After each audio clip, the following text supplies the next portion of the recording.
शांति। 13/6/2020 की साकार मुरली। मीठे बच्चे, बाप का प्यार लेना हो तो आत्म अभिमानी होकर बैठो। बाप से हम स्वर्ग का वर्षा ले रहे हैं, इस खुशी में रहो। प्रश्न: संगम युग पर तुम ब्राह्मण से फरिश्ता बनने के लिए कौन सी गुप्त मेहनत करते हो? उत्तर: तुम ब्राह्मणों को पवित्र बनने की ही गुप्त मेहनत करनी पड़ती है। तुम ब्रह्मा के बच्चे, संगम पर भाई बहन हो। भाई बहन की गंदी दृष्टि रह नहीं सकती। स्त्री पुरुष साथ रहते दोनों अपने को बीके समझते हो। इस स्मृति से जब पूरा पवित्र बनो तब फरिश्ता बन सकेंगे। ओम शांति।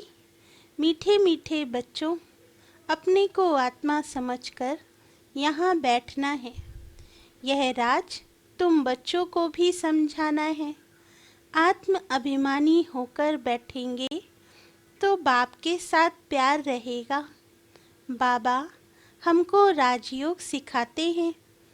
बाबा से हम स्वर्ग का वर्षा ले रहे हैं। यह याद सारा दिन बुद्धि में रहे, इसमें ही मेहनत है।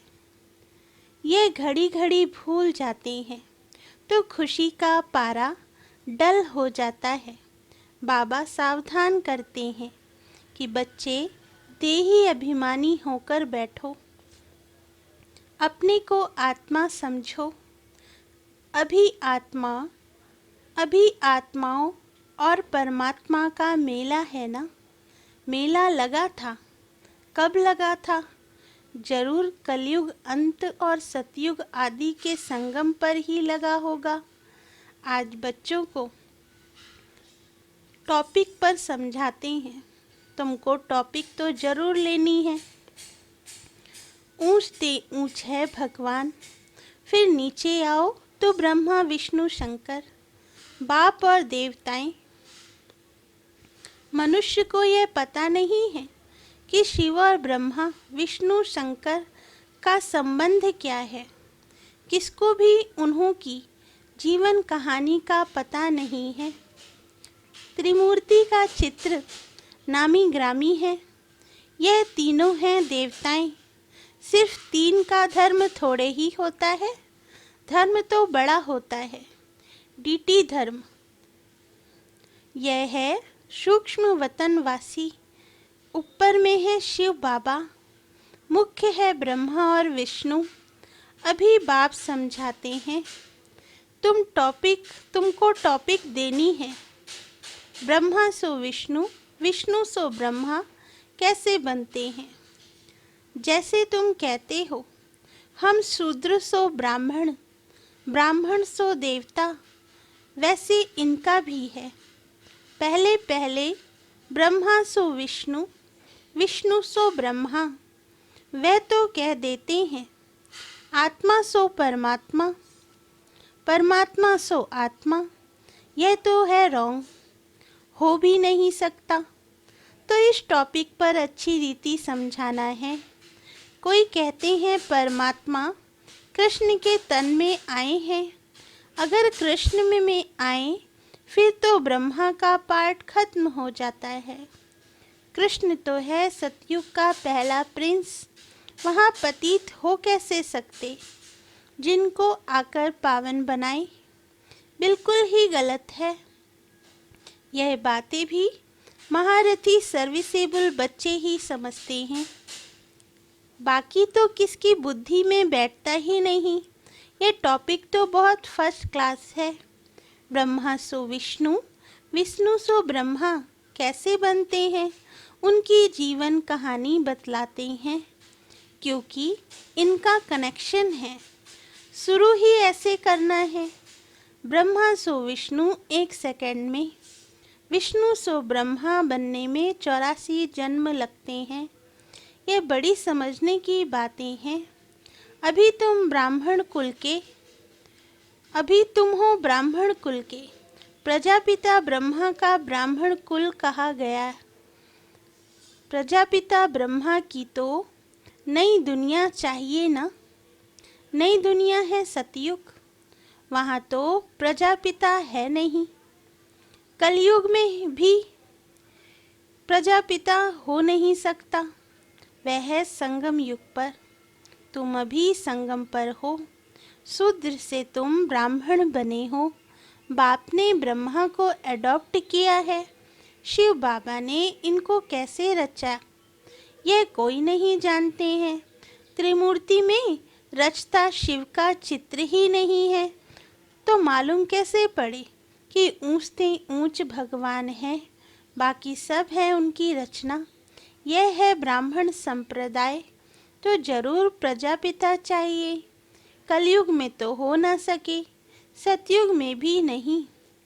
गाया जाता है ब्राह्मण देवी देवताए नमः। अब ब्राह्मण कहाँ के हैं? प्रजापिता ब्रह्मा कहाँ का है? जरूर संगम युग का कहेंगे। यह है पुरुषोत्तम संगम युग। इस संगम युग का कोई भी शास्त्रों में वर्णन नहीं है। महाभारत लड़ाई भी संगम पर लगी है, ना कि सतयुग या कलयुग में। पांडव और कौरव यह है संगम पर। तुम पांडव संगम युगी हो, तो कौरव कलयुगी हैं।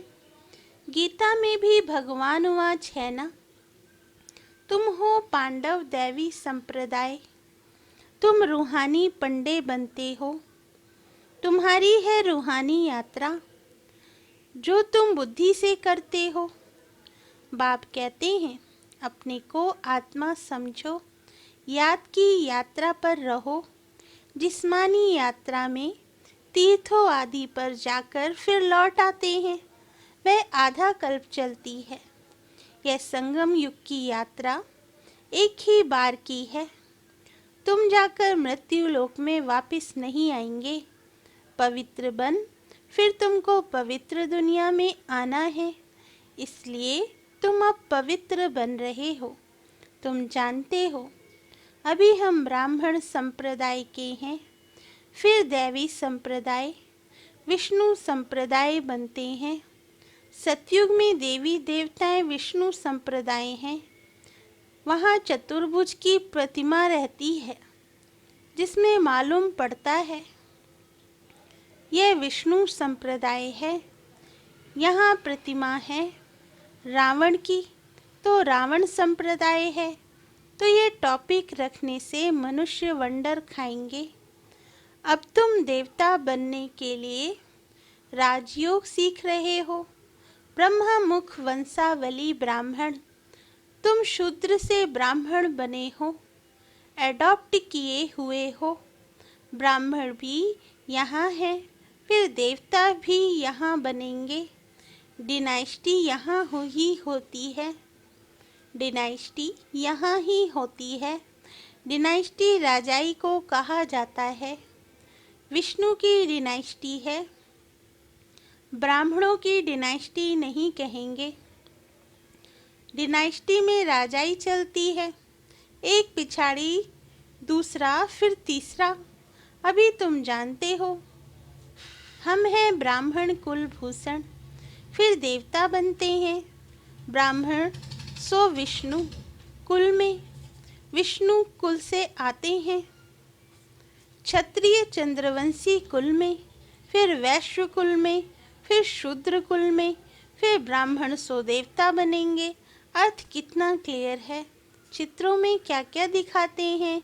हम ब्राह्मण सो विष्णुपुरी के मालिक बनते हैं। इसमें मूझना नहीं चाहिए। बाबा जो ऐसे निबंध देते हैं उस पर फिर विचार सागर मंथन करना चाहिए।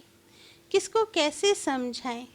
जो मनुष्य वंडर खाएं कि ये इनकी समझानी तो बहुत अच्छी है, सिवाय ज्ञान सागर और तो कोई समझा ना सके। विचार सागर मंथन कर फिर बैठ लिखना चाहिए, फिर पढ़ो तो ख्याल में आएगा। ये अक्षर ऐड करने चाहिए। बाबा भी पहले पहले मुरली लिखकर तुमको हाथ में दे देते थे, फिर सुनाते थे। यहाँ तो तुम घर में बाबा के साथ रहते हो, अब तो तुमको बाहर में जाकर सुनाना पड़ता है। यह टॉपिक बड़ी वंडरफुल है। ब्रह्मा सो विष्णु, इनको कोई नहीं जानते। विष्णु की नाभि से ब्रह्मा दिखाते हैं, जैसे गांधी की नाभि से नेहरू। परंतु डिनेस्टी तो चाहिए ना। ब्राह्मण कुल में राजाई नहीं है। ब्राह्मण संप्रदाय सो बनते हैं डीटी डिनेस्टी। फिर चंद्रवंशी डिनेस्टी में जाएंगे, फिर वैश्व डिनेस्टी। ऐसे हर एक डिनेस्टी चलती है ना। सतयुग है वाइसलेस वर्ड, कलयुग है विशेष वर्ड। यह दो अक्षर भी कोई की बुद्धि में है नहीं, नहीं तो यह जरूर बुद्धि में होने चाहिए कि विशेष से वाइसलेस कैसे बनते हैं। मनुष्य ना वाइसलेस को जानते हैं ना विशेष को। तुमको समझाया जाता है देवताएं वाइसलेस हैं। ऐसे कभी नहीं सुना कि ब्राह्मण वाइसलेस हैं। नई दुनिया है वाइसलेस, पुरानी दुनिया है विशेष। तो जरूर संगम युग दिखाना पड़े, इसका किसको भी पता नहीं है। पुरुषोत्तम मास मनाते हैं ना, वह 3 वर्ष बाद एक मास मनाते हैं। तुम्हारा 5000 वर्ष बाद एक संगम युग आता है। मनुष्य आत्मा और परमात्मा को यथार्थ नहीं जानते हैं, सिर्फ कह देते हैं चमकता है अजब सितारा, बस जैसे दिखाते हैं। रामकृष्ण परमहंस का चेला विवेकानंद कहता था, मैं गुरु के सामने बैठा था। गुरु का भी ध्यान तो करते हैं ना। अभी बाप कहते हैं मामेकम याद करो, ध्यान की तो बात ही नहीं, गुरु तो याद है ही। खास बैठ करके याद करने से याद आएगा। उनकी गुरु में भावना थी कि ये भगवान है, तो देखा कि उनकी आत्मा निकल मेरे में लीन हो गई। उनकी आत्मा कहाँ जाकर बैठी, फिर क्या हुआ, कुछ भी वर्णन नहीं। बस खुश हुआ, हमको भगवान का साक्षात्कार हुआ। भगवान क्या है वह नहीं जानते। बाप समझाते हैं, सीढ़ी के चित्र पर तुम समझाओ। यह है भक्ति मार्ग, तुम जानते हो। एक है भक्ति की बोट नाव, दूसरी है ज्ञान की। ज्ञान अलग, भक्ति अलग है। बाप कहते हैं, हमने तुमको कल्प पहले ज्ञान दिया था, विश्व का मालिक बनाया था। अब तुम कहाँ हो? तुम बच्चों की बुद्धि में सारा ज्ञान है। कैसे और डिनेस्टी आती है, कैसे झाड़ बढ़ता है, जैसे गुलदस्ता होता है। यह सृष्टि रूपी झाड़ भी फूलदान है। बीच में तुम्हारा धर्म, फिर इनसे और 3 धर्म निकलते हैं, फिर उनसे वृद्धि होती जाती है। तो इस झाड़ को भी याद करना है। कितनी टालियाँ आदि निकलती रहती हैं, पिछाड़ी में आने वाले का मान भी हो जाता है। बड़ का झाड़ होता है ना, थुर है नहीं, बाकी सारा झाड़ खड़ा है। देवी देवता धर्म भी खत्म हुआ पड़ा है, बिल्कुल सड़ गया है। भारतवासी अपने धर्म को बिल्कुल नहीं जानते और सब अपने धर्म को जानते हैं। यह कहते हम धर्म को मानते ही नहीं, मुख्य हैं ही 4 धर्म, बाकी छोटे छोटे तो अनेक हैं। इस झाड़ और सृष्टि चक्र को तुम अभी जानते हो। देवी देवता धर्म का नाम ही गुम कर दिया है, फिर बाप उसकी स्थापना, बाकी सब धर्म का विनाश कर देते हैं। गोले के चित्र पर भी जरूर ले जाना चाहिए। यह सतयुग, यह कलयुग। कलयुग में कितने धर्म हैं? सतयुग में है एक धर्म, एक धर्म की स्थापना, अनेक धर्मों का विनाश कौन करता होगा? भगवान भी जरूर किसके द्वारा तो कराएंगे ना। बाप कहते हैं, ब्रह्मा द्वारा आदि सनातन देवी देवता धर्म की स्थापना कराता हूँ। ब्राह्मण सो विष्णुपुरी के देवता बनते हैं। संगम पर तुम ब्राह्मणों को पवित्र बनने की ही गुप्त मेहनत करनी पड़ती है। तुम ब्रह्मा के बच्चे, संगम पर भाई बहन हो। गंदी दृष्टि भाई बहन की रह नहीं सकती। स्त्री पुरुष दोनों अपने को बीके समझते हैं। इसमें बड़ी मेहनत है। स्त्री पुरुष की कशिश ऐसी है जो बस हाथ लगाने के बगैर रह नहीं सकते। यहाँ भाई बहन को हाथ तो लगाना ही नहीं है, नहीं तो पाप की फीलिंग आती है। हम बीके हैं यह भूल जाते हैं तो फिर खत्म हो जाते हैं। इसमें बड़ी गुप्त मेहनत है। भल युगल हो रहते हैं, किसको क्या पता, वे खुद जानते हैं।